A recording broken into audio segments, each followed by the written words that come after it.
Hey guys, it's the Ghost Man. Why am I called? People say all the time, oh yeah, Richard, oh you're the Ghost Man. And I like that because I am the Ghost Man. Because I'm the guy that's trying to prove what they are. The reality of it. Not your Scooby-Doo nonsense, not the crap you're getting on television all the time. All the demons and the scare factor and the screams and the running and, oh, come on. There's a reality behind ghosts which you're not getting. And it's up to me to tell you, because I am the bloke that knows a lot about ghosts. Why do I know a lot about ghosts? Well, one of the reasons is because I have been frightened of ghosts since I was about 4 years of age. And that's a long time. That Christ almighty, 72 years that I've been frightened. I'm still frightened of ghosts now. Honestly. Yeah, honestly. You number of times that those of you that watch Most Haunted, and most of us that are on here now, wouldn't be on here if it wasn't for Most Haunted. So well done, guys. Yeah, we set the scene. There's no doubt about it. And well done, guys. But like all of them, it's an entertainment programme. Nothing wrong with that. Were you entertained? Yes. We entertained you. There's no doubt about it. But remember, it's an entertainment programme. And that's the difference. Because the reality behind ghosts is totally different to what you're getting in Hollywood or M.R. James, Edgar Allan Poe, Lord Halifax's ghost stories,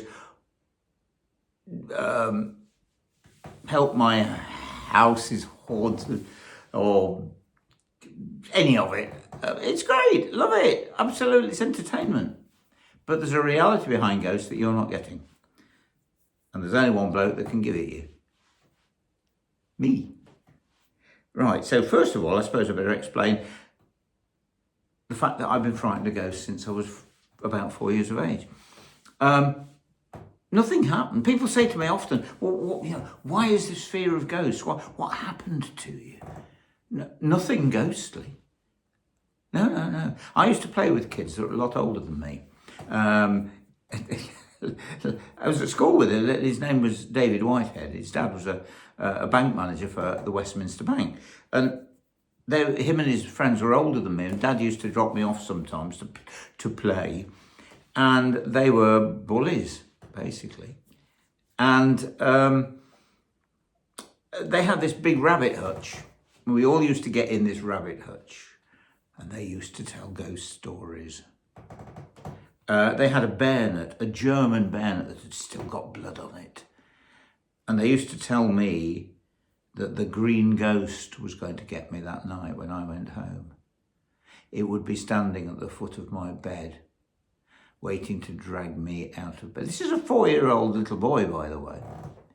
And also they used to lock me in the garage.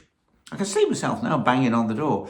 But let me out. I want Mummy and Daddy, I want to go home. No, you're not going home, you're staying here tonight. Your Mummy and Daddy are dead. Well, I was obviously a very impressionable 4-year-old little boy, and it went to my head. Is there a word beyond terrified? Because if there is, that's what I was. Not frightened, terrified. The ritual at night, when Mum put me to bed, a story, holding hands. She'd lay on the bed with me, holding hands. And then, oh God, she's going to leave me. And leave the door open, leave the landing light on, leave the kitchen door open, tell me the time when you get down, won't you, Mum? And all of that gone, then it's just me alone in the bedroom with the green ghost, which, by the way, never got me. But then the ritual started again, because it's then straight under the bedclothes. Doesn't matter whether it was summer or winter, doesn't matter how hot it was, under the bedclothes. But hang on, it can pull the bedclothes off. So hold the bedclothes down with my head to stop it pulling the bedclothes off me.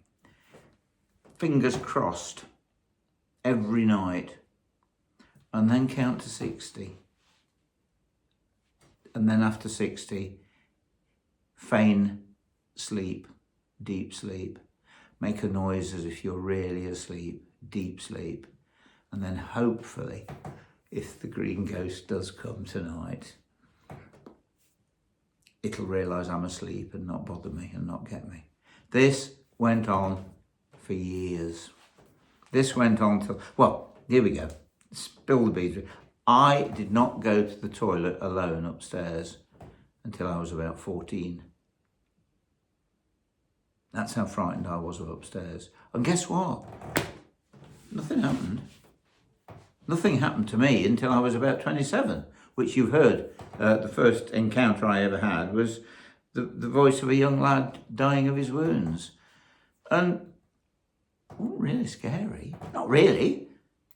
I just fell asleep. I was 27 and a soldier, but even so. But the fear is still there.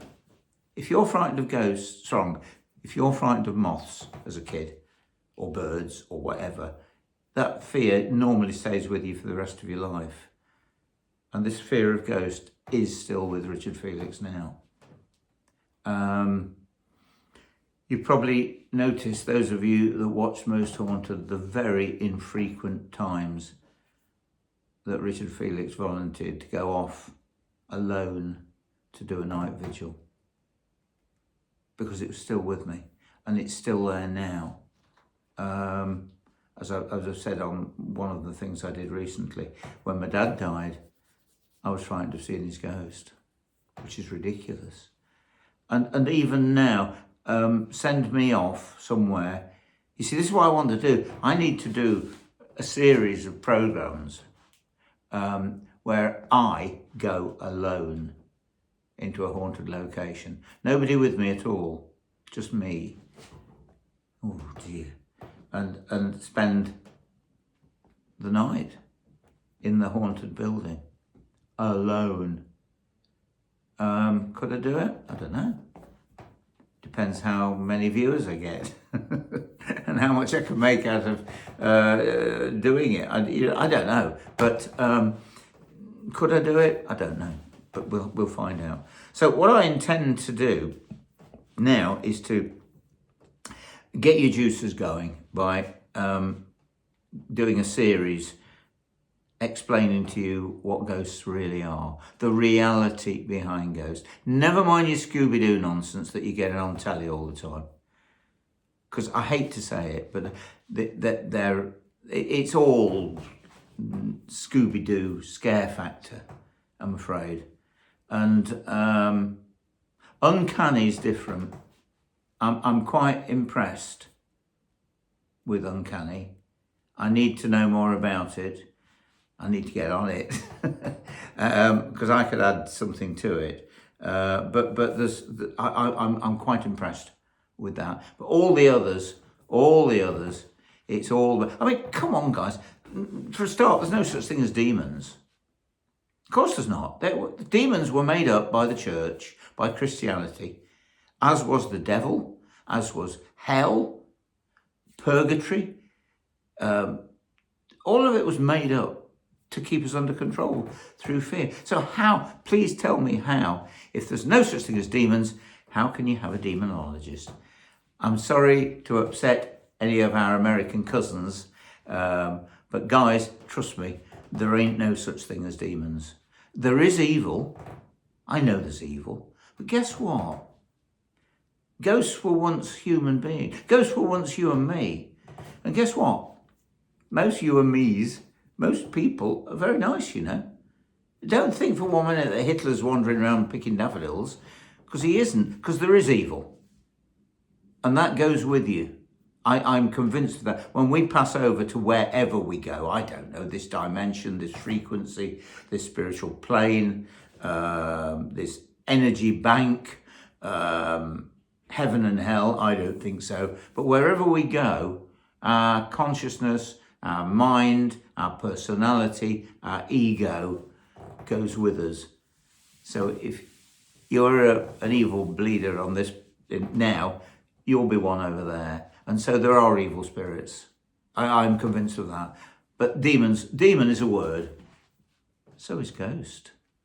And of course, I think the first thing I'm going to be explaining, not tonight, but very soon now, what the word ghost means.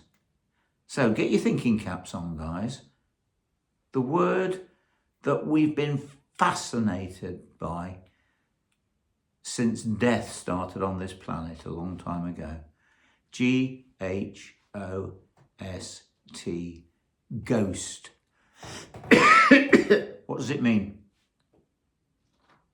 Yeah, think about it. And I'll be back very soon to start this series called What is a Ghost? Talk to you soon, guys. All the best. Cheerio.